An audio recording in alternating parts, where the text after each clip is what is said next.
So here we go. The beginning of the end of New York City with a new mayor that some people are saying could be the worst thing to happen in New York, or it could be the best thing where we get free buses and a whole bunch of other free services that only Mamdani could put up. By the way, welcome to Verbal on Life. My name is Noel. Here, happy January 1st, the beginning of a new year. Let's see what happens this year. I can't wait. This is my first stream. And just wanted to make sure that I go on today to see what's up and inform you guys on more information. In this video, let's talk about the Mayor Mamdani. Take a look. My fellow New Yorkers, today begins a new era.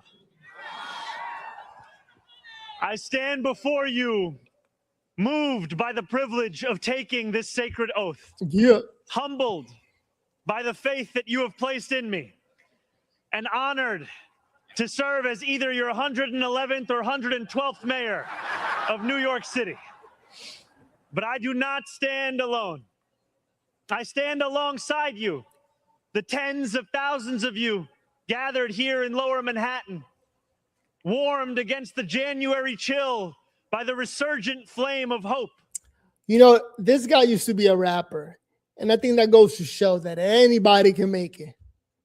Forget if you had a bad past or whatever your history is. Just throw your name in the hat, and you might get elected. This is crazy.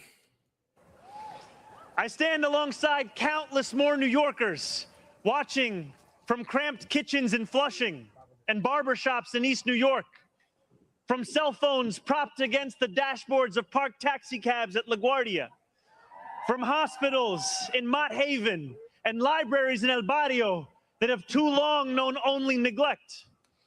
I stand alongside construction workers in steel-toed boots and halal cart vendors whose knees ache from working all day. I stand alongside neighbors who carry a plate of food to the elderly couple down the hall, those in a rush who still lift strangers' strollers up subway stairs, and every person who makes the choice day after day, even when it feels impossible, to call our city home. I stand alongside over 1 million New Yorkers who voted for this day nearly 2 months ago. And I stand just as resolutely alongside those who did not. I know there are some who view this administration with distrust or disdain, or who see politics as permanently broken. And while only action can change minds, I promise you this. What? If you are a New Yorker, I am your mayor. Regardless of whether we agree, I will protect you, celebrate with you, mourn alongside you, and never, not for a second, hide from you. I thank the labor and movement leaders here today, the activists and the elected officials who will return to fighting for New Yorkers the second this ceremony concludes, and the performers who have gifted us with their talent. Thank you to Governor Hochul.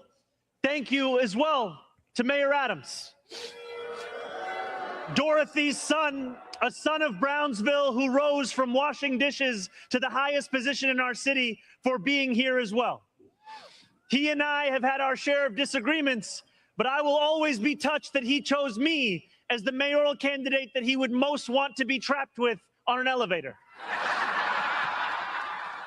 Thank you to the two titans who, as an assembly member, I've had the privilege of being represented by in Congress, Nidia Velázquez and our incredible opening speaker, Alexandria Ocasio-Cortez. You have paved the way for this moment. Thank you to the man whose leadership I seek most to emulate, who I am so grateful to be sworn in by today, Trump. Senator Bernie Sanders. What about Donald Trump? Thank you to my teams, from the assembly to the campaign to the transition, and now the team I am so excited to lead from City Hall. Thank you to my parents, Mama and Baba, for raising me, for teaching me how to be in this world, and for having brought me to this city. Thank you to my family, from Kampala to Delhi. And thank you to my wife, Rama.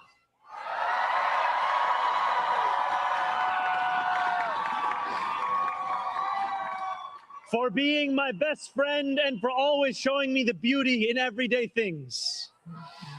And most of all, thank you to the people of New York. A moment like this comes rarely. Seldom do we hold such an opportunity to transform and reinvent. Rarer still is it the people themselves whose hands are the ones upon the levers of change.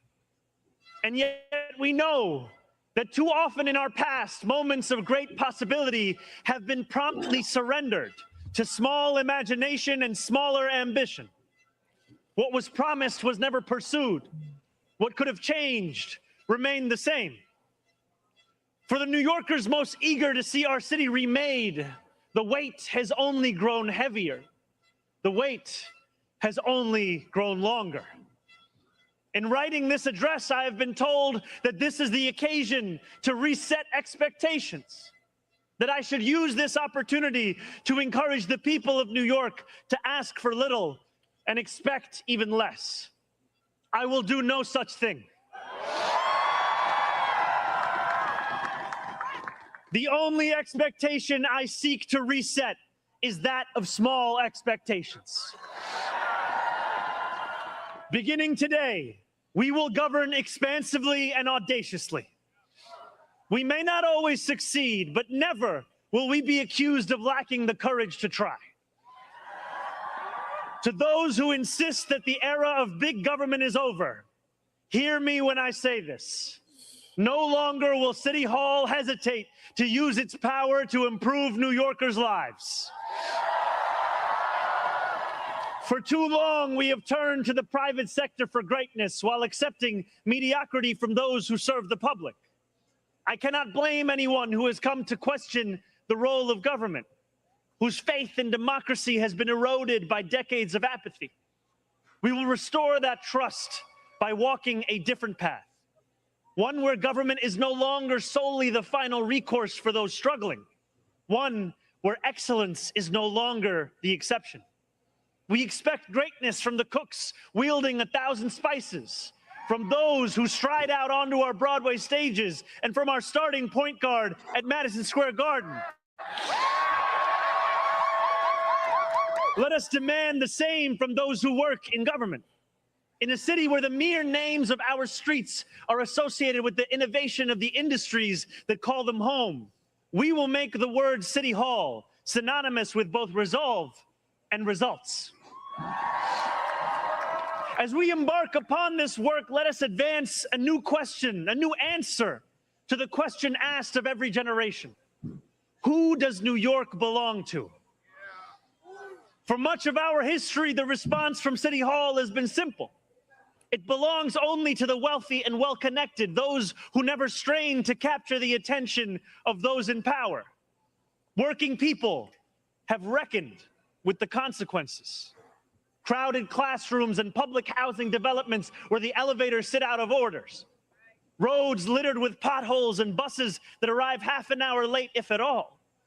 Wages that do not rise and corporations that rip off consumers and employees alike. And still, there have been brief, fleeting moments where the equation changed. 12 years ago, Bill de Blasio stood where I stand now as he promised to put an end to economic and social inequalities that divided our city into two. In 1990, David Dinkins swore the same oath I swore today, vowing to celebrate the gorgeous mosaic that is New York, where every one of us is deserving of a decent life. And nearly 6 decades before him, Fiorella LaGuardia took office with the goal of building a city that was far greater and more beautiful for the hungry and the poor. Some of these mayors achieved more success than others, but they were unified by a shared belief that New York could belong to more than just a privileged few. It could belong to those who operate our subways and rake our parks, those who feed us biryani and beef patties, picanha and pastrami on rye.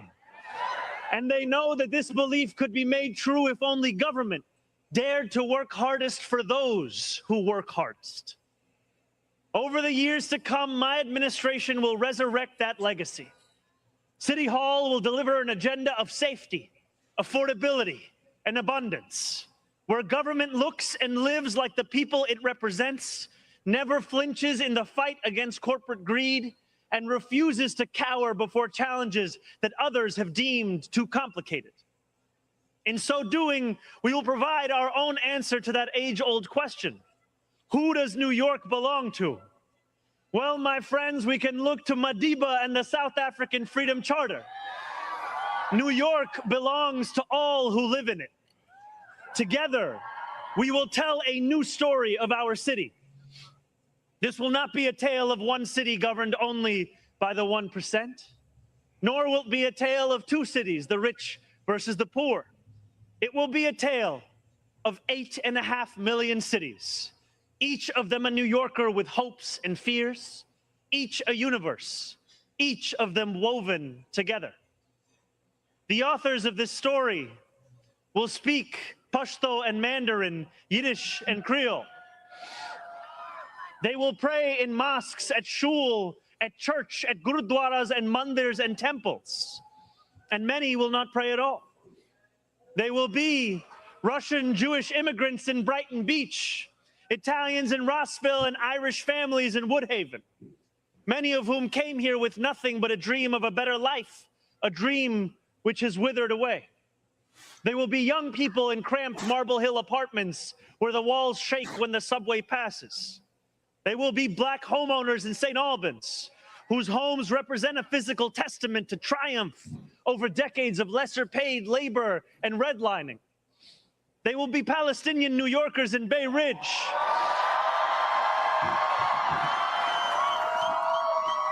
who will no longer have to contend with a politics that speaks of universalism and then makes them the exception. Few of these 8.5 million will fit into neat and easy boxes.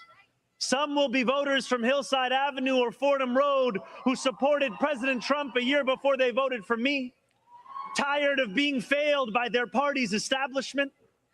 The majority will not use the language that we often expect from those who wield influence. I welcome the change.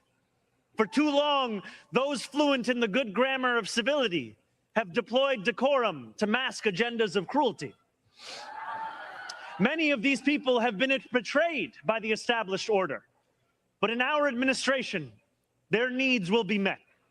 Their hopes and dreams and interests will be reflected transparently in government. They will shape our future. And if for too long these communities have existed as distinct from one another, we will draw this city closer together. We will replace the frigidity of rugged individualism with the warmth of collectivism. If our campaign demonstrated that the people of New York yearn for solidarity, then let this government foster it. Because no matter what you eat, how you pray, or where you come from, the words that most define us are the two we all share: New Yorkers. And it will be New Yorkers who reform a long broken property tax system. New Yorkers who will create a new Department of Community Safety that will tackle the mental health crisis and let the police focus on the job they signed up to do. New Yorkers who will take on the bad landlords who mistreat their tenants and free small business owners from the shackles of bloated bureaucracy. And I am proud to be one of those New Yorkers. When we won the primary last June, there were many who said these aspirations and those who held them had come out of nowhere. Yet one man's nowhere is another man's somewhere. This movement came out of 8.5 million somewheres. Taxi cab depots and Amazon warehouses, DSA meetings and curbside domino games. The powers that be had looked away from these places for quite some time if they'd known about them at all. So they dismissed them as nowhere. But in our city, where every corner of these 5 boroughs holds power, there is no nowhere and there is no no one. There is only New York and there are only New Yorkers. 8.5 million New Yorkers will speak this new era into existence. It will be loud. It will be different. It will feel like the New York we love. No matter how long you have called this city home, that love has shaped your life. I know that it has shaped mine. This is the city where I set land speed records on my Razor scooter at the age of 12. Quickest 4 blocks of my life. The city where I ate powdered donuts at half times during AYSO soccer games and realized I probably was not going to be going pro. The city where I devoured 2 big slices at Coronet's Pizza, played cricket with my friends at Ferry Point Park, and took the 1 train to the BX10 only to still show up late to Bronx Science. The city where I have gone on hunger strike just outside these gates. Sat claustrophobic on a stalled N train just after Atlantic Avenue and waited in quiet terror for my father to emerge from 26 Federal Plaza. The city where I took a beautiful woman named Rama to McCarran Park on our first date and swore a different oath to become an American citizen on Pearl Street. To live in New York, to love New York, is to know that we are the stewards of something without equal in our world. Where else can you hear the sound of the steel pan, savor the smell of sancocho, and pay $9 for coffee on the same block? Where else could a Muslim kid like me grow up eating bagels and lox every Sunday? That love will be our guide as we pursue our agenda. Here, where the language of the New Deal was born, we will return the vast resources of this city to the workers who call it home. Not only will we make it possible for every New Yorker to afford a life they love once again, we will overcome the isolation that too many feel and connect the people of this city to one another. The cost of childcare will no longer discourage young adults from starting a family, because we will deliver universal childcare for the many by taxing the wealthiest few. Those in rent-stabilized homes will no longer dread the latest rent hike, because we will freeze the rent. Getting on a bus without worrying about a fare hike or whether you'll be able to get to your destination on time will no longer be deemed a small miracle, because we will make those buses fast and free. These policies are not simply about the costs we make free, but the lives we fill with freedom. For too long in our city, freedom has belonged only to those who can afford to buy it. Our city hall will change that. These promises carried our movement to City Hall, and they will carry us from the rallying cries of a campaign to the realities of a new era in politics. 2 Sundays ago, as snow softly fell, I spent 12 hours at the Museum of the Moving Image in Astoria, listening to New Yorkers from every borough as they told me about the city that is theirs. We discussed construction hours on the Van Wyck Expressway and EBT eligibility, affordable housing for artists and ICE raids. I spoke to a man named TJ who said that one day a few years ago, his heart broke as he realized that he would never get ahead here no matter how hard he worked. I spoke to a Pakistani auntie named Samina, who told me that this movement had fostered something too rare, softness in people's hearts. As she said to me in Urdu, "Logo ke dil badal gaye hain." 142 New Yorkers out of 8.5 million.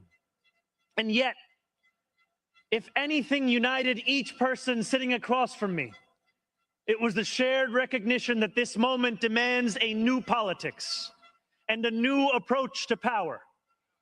We will deliver nothing less as we work each day to make this city belong to more of its people than it did the day before. Here is what I want you to expect from the administration that this morning moved into the building behind me. We will transform the culture of City Hall from one of no to one of how. We will answer to all New Yorkers, not to any billionaire or oligarch who thinks they can buy our democracy. We will govern without shame and insecurity, making no apology for what we believe. I was elected as a democratic socialist, and I will govern as a democratic socialist.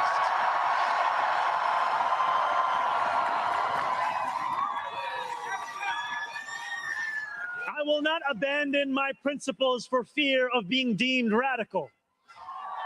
As the great senator from Vermont once said, what's radical is a system which gives so much to so few and denies so many people the basic necessities of life. We will strive each day to ensure that no New Yorker is priced out of any one of those basic necessities. And throughout it all, we will, in the words of Jason Terrence Phillips, better known as Jadakiss or Jay to the Moi, be outside.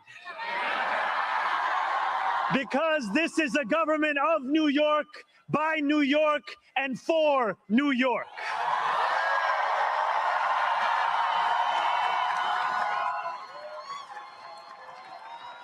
Before I end, I want to ask all of you, if you are able, whether you are here today or anywhere watching, to stand with me.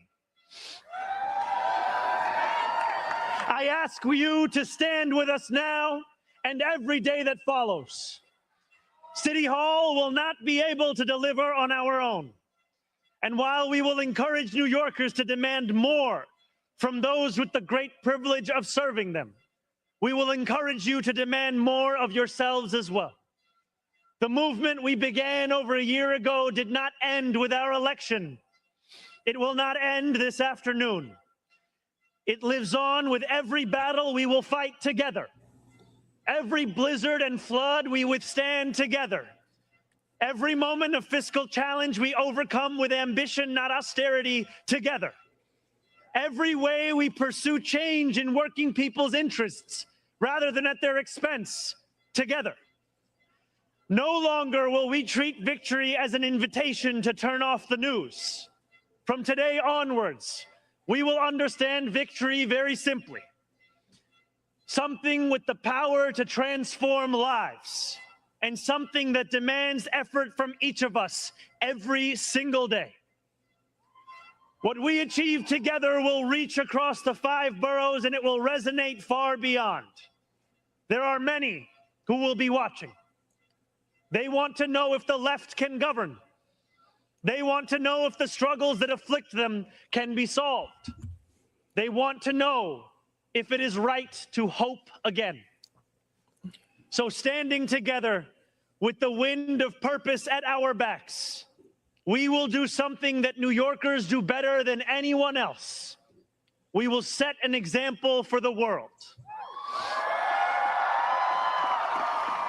If what Sinatra said is true, let us prove that anyone can make it in New York and anywhere else too.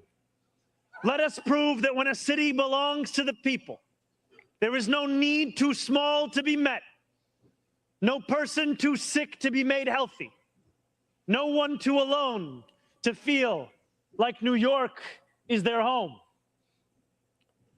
The work continues. The work endures. The work, my friends, has only just begun. Thank you. So, obviously, Mamdani is a good speaker. He knows how to get a positive crowd reaction. But it remains to be seen what's going to happen to the city. Because if you think about it, at the end of the day, he's a socialist Democrat. From reading the history books and looking at other countries that do socialism, it just looks bad. It's not going to end well. Like, socialism doesn't work. Every time I think of socialism, I think of Cuba. Like, Cuba is a third world country that needs help. What they're trying, the socialism they try to help the people, actually hurts the entire country. It actually hurts the people. So if he goes ahead and try to do free buses and free no rent increase and free this, free that, ultimately, according to the books, it only helps the powerful and the strong ones, the people at the top. And it actually hurts the people at the bottom. So this is going to be an interesting look at New York City for the next 4 years. Is it going to make the city worse or better? In any case, my name is Noel. If you enjoyed the video, give it a thumbs up. Here's one of the comments posted that I want to read. A comment by Julian Collins 777. It says, we've all seen footage of January 6th rioters in the rubes who attend Trump rallies. It's not surprising that Democrats don't want to group themselves in with people like that. I'm not really understanding too much of what this guy is trying to say. I mean, the January 6th riots, I think we got to stop talking about it. I don't feel it was something that was put together by Trump supporters. It was just something that the FBI had a hand on it, and a lot of other actors who try to make Trump look bad, they all had something to do with it. So it depends on where you stand, how you feel about January 6th. Because some people like this guy still believes in it. Some people like me, I don't believe in January 6th. I think it was more the government's action that caused January 6th. And then try to blame Trump for it. You know? But according to this message,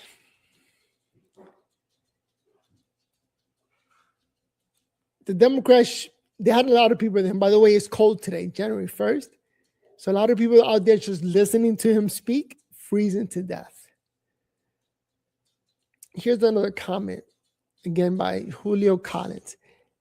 Alice Intel was the top-rated pollster of 2020 and 2024. The most recent poll has Donald Trump at a negative 21 approval ratings and Democrats at a plus 16, favored to win the midterms. I really hope the Democrats actually lose the midterms, because I have a feeling that if they win, the last 2 years of Trump, it's just going to be impeachment, impeachment, impeachment, and just stop what Trump is doing. Like, Trump is doing a lot to help this country out. And it's crazy to say that a billionaire like Trump is actually the one doing the most to help people out. And I think little by little, more people are waking up to the fact that the Democratic Party is actually the ones keeping this country down, doing their best to destroy this country. But by opening up the borders, come on now, all the people that let in. I mean, just today, they announced how great Trump is doing by giving out self-deportation money, so people are just self-deporting, and all the people that they're able to deport, all the criminals. And yes, breaking into the country is a crime. Don't listen to what the media is saying. That is not that bad. No, it is that bad. It's a crime. So those approval ratings, I don't believe in them. And once we get the refund check that Trump is going to send out to everybody, and it's not to buy people off, it's just that he's making so much money from the tallies that he's going to give some of that money back to the people. So I really hope he doesn't lose the midterms. Only because instead of it being 2 years of him continue to make the country grow, it's going to be 2 years of him defending himself from being impeached. So these Atlas, Intel, and the other pollsters, you could believe in them if you want, but I'll stop believing in Democratic pollsters because they're probably the same people that said that Trump was going to lose 2024, and they were way off. So some of the people had Kamala Harris on top of Trump in the polls, and that was a waste. So again, those are two ideas that I just don't believe. The January 2026 or the polls that say Trump is doing bad. Today's only the first day of 2026, so Trump's big, beautiful bill now in 2026 should be kicking in. Prices should be going down, and it's a slow process. It takes time. We're going to see how great that big, beautiful bill is, slowly but surely. Hopefully by the end of this year, we should all have more options, more money to spend, better life. So talk to me at the end of this year after we see how great his beautiful bill does. It remains to be seen.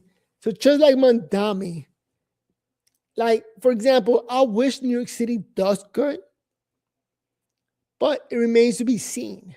According to the books and everything we read, socialism is bad for the country, it's bad for the city. But if Mamdani makes it work, shout out to Mamdani. The man is a good speaker. He convinces a lot of people to believe in him, but it remains to be seen. Everything he puts forward, let's see if it works. Comment down below. Let me know what you think. And by the way, if you're still listening, give us a thumbs up. Let's try to get the word out to more and more people. And these ideas, again, I'm a New Yorker. I was raised in Harlem. My whole childhood went to public school and everything. Went to college, and the truth is that New York City is chaotic, and it's going to take a lot to improve on it. Oh, here's another message that I forgot to read. It says, now that the GOP has officially ended the ACA subsidies, insurance premiums are going to skyrocket for tens of millions of Americans in the next month. Hopefully, none of them blame it on Republicans. Yeah, man, this whole health insurance monster that Obama created with the Obama healthcare, it's just a bunch of government subsidies where the government is paying for everything. And hopefully Trump will fix that little problem. It makes it more affordable, truly affordable, where people can afford their own health insurance. So don't blame Republicans, but I think Trump is going to put his hand on this business deal that Obama put together and fix things up, because it got to get fixed.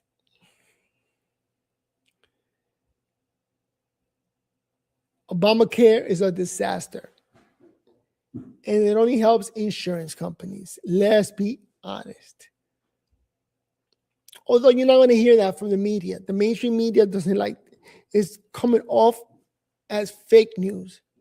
Like Trump says it a lot, it's fake news, but the truth is, it is fake news.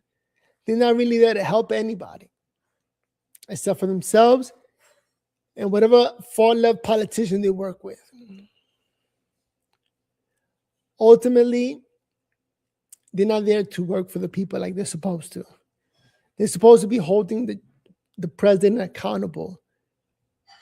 And we just saw that they only hold Republican president accountable, Donald Trump. anybody else, they let them slide. They help them govern. They help them break the law, because with that COVID-19 disaster that just happened back in 2021, that's crazy. But I did get a chance to work during the COVID, and I got to stay home and got paid just staying home, not working. And look at me, just cheering it on. And now, all right, I think I said enough. I want to end this stream with this. I watch a lot of videos on relationships. And I'm currently going through a divorce. So I like to speak from somebody going through it. Like, it's one thing to watch it, observe from the background, see everything going on. How some women just get with a guy to get all his or her money, well, his money. And I really saw it that way. I'm going through a divorce, and I got to fight my ex-wife who's refusing to sign the papers to just let it go. I told her, thank you, just finish up and sign the final divorce order to move on in life. So I'm going through that headache where she doesn't want to just finish signing. Here, this is one thing that I'll say. Cut this. Whenever a female leaves a guy, I always look at it as moving on up, right? Stepping up from one guy to a guy at a higher status, financially higher, that is much, much better than the guy you just left, right? Because who works backwards? I'm thinking a girl has in her mind this beautiful guy, rich, that takes care of her and is way better than the one she got now. And that's the reason why she's leaving him. Maybe she thinks that the guy she got now is stupid or broke, or it's just a stepping stone to get to her final destination, right? So that's the way I saw it for my ex-wife, that she felt that maybe I wasn't meeting up to her standards or what she was looking for, and then decided to just break up with me after 6 years of marriage. And then it's on me as the guy to figure out what to do next, how to move forward. No hate, no problem. Just don't want to, it's hard to be a cook. I don't want to be a cook. You know what I mean? I don't want to be a guy that your girl goes out on dates with other guys when you're home watching TV. No, I need to be like the main guy in her mind. That's all she should be thinking about, not some other guy. And then whatever guy she was thinking about, now that you broke up, go ahead and go on your date. Good luck. I'm moving on. So I just let her go. And all I'm trying to do is now protect my finances, finishing up the divorce papers. One thing that I did have in mind when I got divorced is my income is bulletproof.